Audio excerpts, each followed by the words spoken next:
1 मार्च 2026 की बात है। करीब 34 साल का एक लड़का 18 महीने के बाद नौकरी से अपने घर आया था। लगभग उसने एक 4000 किलोमीटर का सफ़र तय करने के बाद जब घर पहुंचता है तो घर जाने के बाद सबसे पहले अपनी अम्मी से मिलता है, फिर उसके बाद अब्बू से भी मिलता है। इन दोनों से मुलाकात करने के बाद पूछता है कि समरीन कहाँ है। समरीन यानी कि उसकी पत्नी होती है। और जब समरीन के बारे में पता चलता है तो वो अपने मायके में गई हुई थी।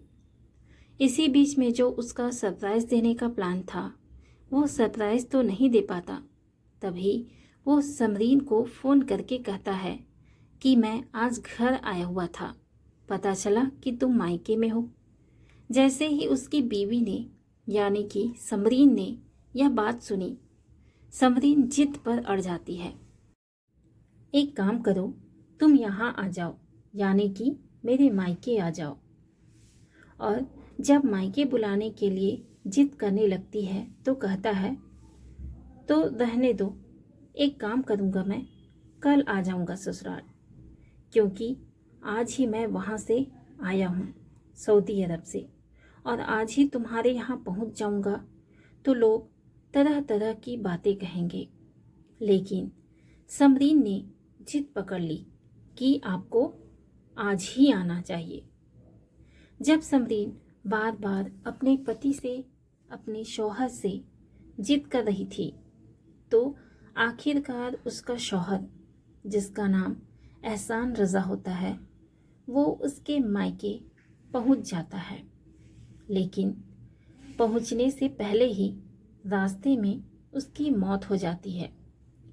जैसे ही उसकी मौत होती है, उसकी पत्नी यानी कि समरीन को ये बात पता चलती है तो समरीन का रो रो कर बुरा हाल हो जाता है और वो कई बार अपने पति के उस लाश को देखने के बाद बेहोश होकर गिर जाया करती थी। जब बेहोश होती थी तभी मौके पर कुछ महिलाएं भी मौजूद थी।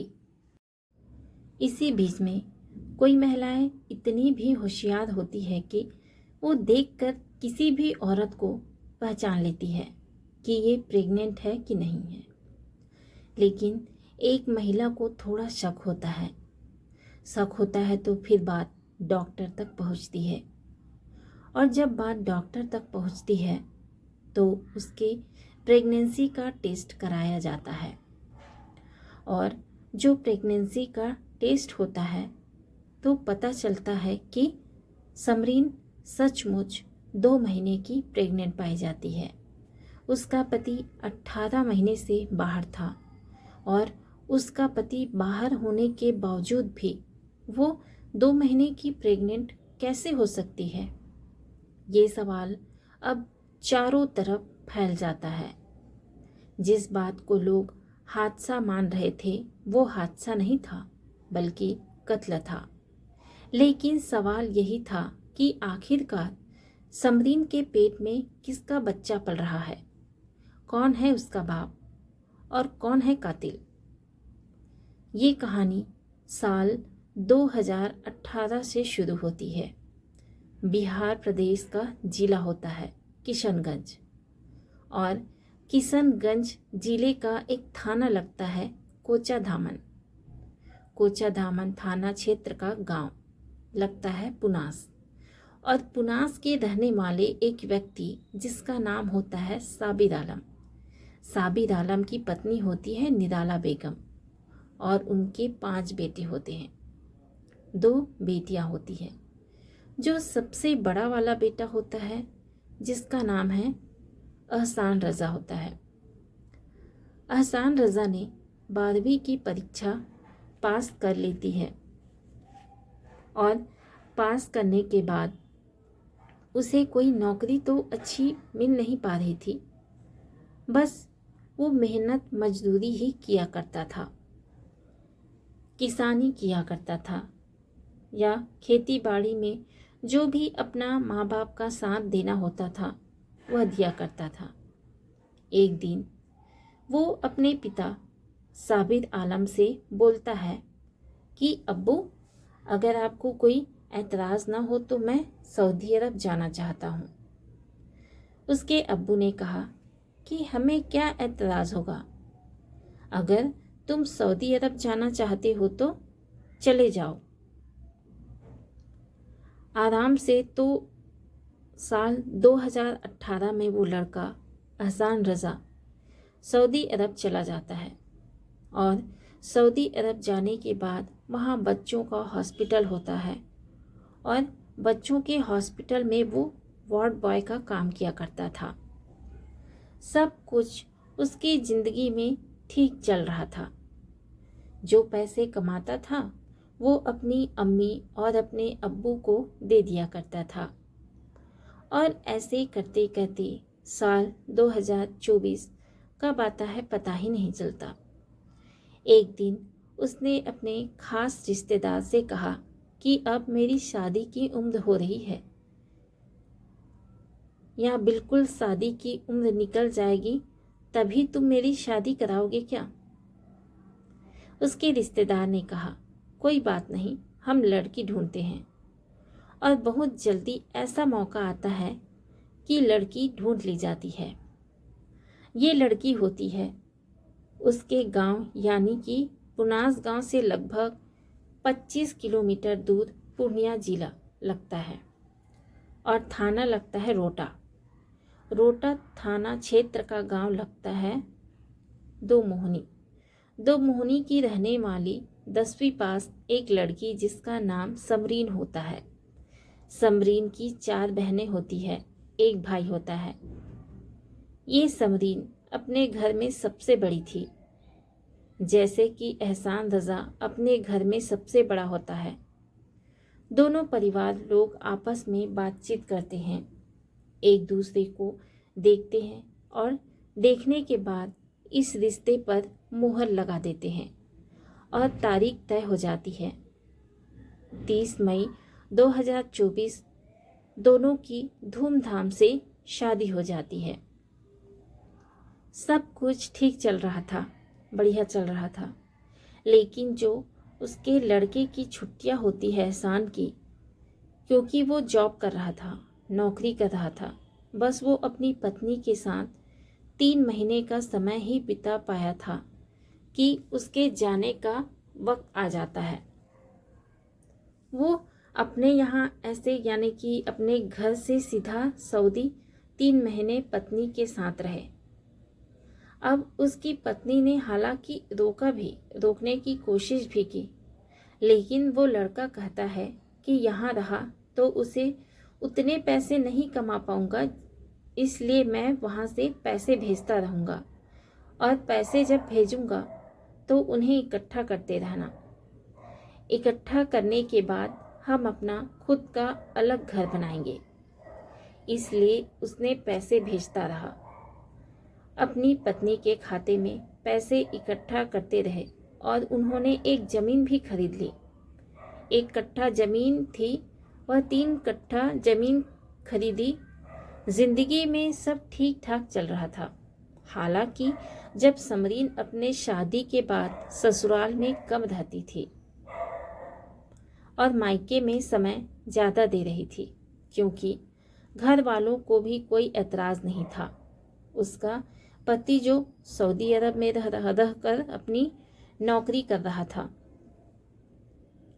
ये अगस्त 2024 में सऊदी अरब जाता है और 21 मार्च 2026 को जब ईद का वक्त आता है तो ईद के वक्त से पहले ही उसने फैसला कर लिया था कि किसी को बताएगा नहीं और चुपचाप करीब 18 महीने बाद वो अपने घर जाएगा, अपनी माँ से मिलेगा, अपने पिता से मिलेगा, अपनी बहन भाइयों से मिलेगा और अपनी पत्नी के साथ भी वक्त बिताएगा। जब वो 1 मार्च 2026 को दोपहर 1 बजे के आसपास आता है और इस बात का जब समरीन को पता चलता है तो समरीन जिद करने लगती है कि आप एक काम करो, यहाँ आ जाओ। अब समरीन से मिलने के लिए शाम लगभग 6:30 बजे के आसपास का वक्त हो रहा था। उसने अपनी बाइक उठाई। बाइक उठाने के बाद वो हेलमेट वगैरह लेता है और वो अपनी पत्नी से मिलने के लिए अपने गांव से लगभग 25 किलोमीटर दूर मोहनी जो गांव लगता है उसकी तरफ निकल जाता है, लेकिन वो वक्त पर नहीं पहुंच पाता। जब नहीं पहुंचता है तो इधर समरीन परेशान हो जाती है और जैसे ही समरीन परेशान होती है तो समरीन ने सबसे पहले अपने देवरानी को फ़ोन किया और देवरानी को फ़ोन करने के बाद उसने कहा कि जो कि अख्तर की पत्नी होती है, ये वहाँ से निकले थे मेरे पास आने के लिए, लेकिन आए नहीं। मैं समझ नहीं पा रही हूँ कि आखिरकार कहाँ रुके हैं। मेरा फ़ोन भी नहीं उठा रहे हैं। बहुत देर से परेशान हूँ। जैसे ही अख्तर की पत्नी ने ये बात सुनी, वही अख्तर से ये बात कही जाती है। फिर अख्तर अपने पिता साबिर आलम के पास पहुँचता है और साबिर आलम से निराला बेगम तक बात पहुँचती है। पूरे घर परिवार में यह बात आग की तरह फैल जाती है। उसके बाद फिर लोग आपस में बातचीत करने लगते हैं, इकट्ठा होते हैं। इकट्ठा होने के बाद सबसे पहले कोचाधामन जो थाना होता है वहाँ पहुँच जाते हैं और पूरा वाक़या बताते हैं कि साहब, हमारा जो बेटा है वो 18 महीने के बाद सऊदी अरब से आया था, लेकिन उसका कहीं अता पता नहीं चल रहा है। फ़ोन उसका रिसीव नहीं हो रहा है। फ़ोन चल रहा है। अब ऐसी स्थिति में पुलिस ने इस मामले को गंभीरता से लिया। गंभीरता से लेने के बाद उसका जो नंबर था वो सर्विलांस पर लगाया, साथ ही उसकी लोकेशन को ट्रेस करना शुरू कर दिया। और जैसे ही इस एहसान रज़ा की लोकेशन को ट्रेस किया जाता है तो ट्रेस करने के बाद पता चलता है कि पूर्णिया ज़िले में रोटा थाना लगता है।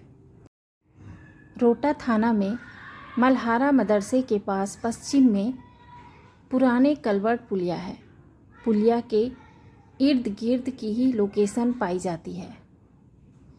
अब चाहे वो पुलिस वाले हो या फॉरेंसिक टीम हो, यहाँ से इकट्ठा होते हैं और घर वाले, परिवार वाले, रिश्तेदार, सैकड़ों की संख्या में लोग इस पश्चिम पुराने कलवर्ट पुलिया के पास पहुँच जाते हैं, जो NH-99 से लगभग 100 मीटर अंदर की तरफ होता है। जब लोगों ने ढूंढने की कोशिश की तो आखिरकार उसकी बाइक मिल जाती है, हेलमेट मिल जाता है, पर्स मिल जाता है, उसके जो ज़रूरी कागजात थे वो मिल जाते हैं और साथ ही वो लड़का भी मिल जाता है। लेकिन लड़के की हालत देखने के बाद लोगों को यकीन नहीं हो रहा था। उसको गंभीर रूप से चोट आई हुई थी। अब यह नहीं समझ पा रहे थे कि यह हादसा है या किसी ने उसको मारा है, लेकिन इतने लंबे समय से ये बाहर था। आखिरकार इसे कोई क्यों मारेगा? जब यह बात घर वालों को, परिवार वालों को यह पता चलता है तो उसके बाद फिर घर वालों में कोहराम मच जाता है। परिवार के लोगों का रो रो कर बुरा हाल हो जाता है और सबसे ज़्यादा परेशान हो रही थी उसकी पत्नी, जिसका नाम समरीन होता है। समरीन इधर परेशान हो रही थी और जो उसका पिता होता है साबिर अली ने इसमें अज्ञात में FIR दर्ज करा दी। एक शक जाहिर करते हैं कि बेटे के साथ ये कोई हादसा नहीं है, बल्कि किसी ने उसके साथ कुछ न कुछ गड़बड़ की है। रात 11:45 के आसपास 1 मार्च 2026 को उसकी लाश मिल जाती है। पुलिस इस मामले की जांच पड़ताल में जुट जाती है। एक तरफ तो पुलिस जांच पड़ताल में जुट जाती है, दूसरी तरफ जो उसकी पत्नी होती है वह बहुत ज़्यादा रो रही थी और रोने की वजह से घर में इस बात की भी चर्चा होनी शुरू हो जाती है कि समरीन कितनी बदनसीब महिला है कि 18 महीने बाद अपने पति से ऐसी मुलाकात करते हैं और महज 3 महीने तक वो अपने पति के साथ ही निभा पाए और उसके बाद इसके साथ ऐसे कैसे हो सकता है। वो बार बार बेहोश हो रही थी। उसके बाद एक महिला डॉक्टर उसके पास जब जाती है, जाने के बाद उसकी बॉडी के बदले हुए सिम्टम्स से उसने अंदाज़ा लगा लिया कि इसने कुछ न कुछ गड़बड़ किया है, यानी कि ये प्रेग्नेंट है। इसका जो पति है वो 18 महीने से बाहर है, लेकिन ये प्रेग्नेंट कैसे हो सकती है। उस महिला से बात निकली, फिर ये बात दूसरे लोगों में पहुंची, बात अधिकारियों तक पहुंच जाती है और अधिकारियों तक बात पहुंचती है तो फिर महिला का टेस्ट कराया जाता है कि मेडिकल कराया जाता है और जब मेडिकल कराया जाता है तो उसी से पता चल जाता है कि 2 महीने की प्रेग्नेंट है। अब उसे इस बात का सवाल किया जाता है। एक तरफ तो पुलिस ने उससे सवाल किया, दूसरा जो उसका मोबाइल नंबर था उसको पुलिस ने उसका कॉल डिटेल रिकॉर्ड निकलवाया और साथ ही यह देखने की कोशिश की कि ये किससे ज़्यादा बातचीत करती है। तो एक व्यक्ति है, एक लड़का, जिससे ये बहुत ज़्यादा बात करती है, जिसका नाम है सिराज अंजुम। सिराज अंजुम के बारे में जब पूछा जाता है तो पता चलता है कि वो कोई और नहीं बल्कि घर परिवार का ही तो बालक है। उस लड़के से इसकी नज़दीकियां हैं, उससे उसकी दोस्ती है और इससे बहुत ज़्यादा बातें करती है और वो रिश्ते में चचेरा भाई लगता है। अब उससे इतनी ज़्यादा बातें क्यों होती है? पुलिस ने शक के आधार पर सिराज जो लड़का है, सिराज अंजुम, उसको भी हिरासत में लिया। साथ ही जो उसकी दुल्हन होती है यानी एहसान रज़ा की पत्नी यानी समरीन को भी हिरासत में ले लिया जाता है। अब इनसे सख्ती से बातचीत करना शुरू कर देते हैं। हालांकि उन्होंने आधे घंटे तक अलग अलग तरह की कहानियाँ सुनाई, लेकिन आधे घंटे बाद ही पुलिस के सवालों के सामने टूट जाते हैं और जैसे टूटते हैं यह कहानी बताना शुरू कर देते हैं। ये कहती है कि शादी से पहले ही वो सिराज अंजुम से बेइंतहा प्यार करती थी और उसका चचेरा भाई होता है, चचेरे भाई से प्यार करती है, उसी के साथ रहना चाहती है, उससे शादी करना चाहती थी, लेकिन समाज की वजह से, परिवार की वजह से, लोक लाज की वजह से ये बात कह नहीं पाती और इसीलिए वो अपने परिवार वालों की मर्ज़ी से शादी कर लेती है एहसान रज़ा से। लेकिन एहसान रज़ा के साथ वो अपने इस भाई से भी मुलाकात करती थी, बातचीत करती थी। उसके लिए सोने पर सुहागा तब हो जाता है जब उसका पति सऊदी अरब चला जाता है, वो भी 18 महीने के लिए। जब 18 महीने के लिए चला जाता है और यह बात जैसे ही सिराज अंजुम को पता चलती है तो सिराज अंजुम को बहुत ख़राब लगता है। वो अपनी बहन से कहता है कि अब तुम्हें अगर ये जो लड़का है तुम्हारा, जो एहसान रज़ा, वो तुम्हें टच करेगा तो उसे अच्छा नहीं लगेगा, बुरा लगेगा। और इन दोनों ने, बहन और भाई ने, मिलने के बाद ये फैसला कर लिया क्यों ना उसे रास्ते से हटा दे। और रास्ते से हटाने के लिए उन्होंने पूरी प्लानिंग की। उसकी पत्नी ने जिद करके अपने पति एहसान रज़ा को बुलाया और बुलाने के बाद जैसे ही घर या गांव के आसपास पहुंचने वाला था, उससे पहले ही उसका रास्ता रोककर सिराज अंजुम खड़ा हो जाता है। जब खड़ा हो जाता है तो उसे अपनी बातों में लेता है। बातों में लेने के बाद उसके शरीर में भारी धारदार हथियार होता है। एक के बाद एक कई वार करता है। ऐसे वार करता है कि उसकी आंख निकल के बाहर आ जाती है, उसका भेजा निकल के बाहर आ जाता है और उसकी मौके पर ही मौत हो जाती है। उसे वहीं छोड़ देता है।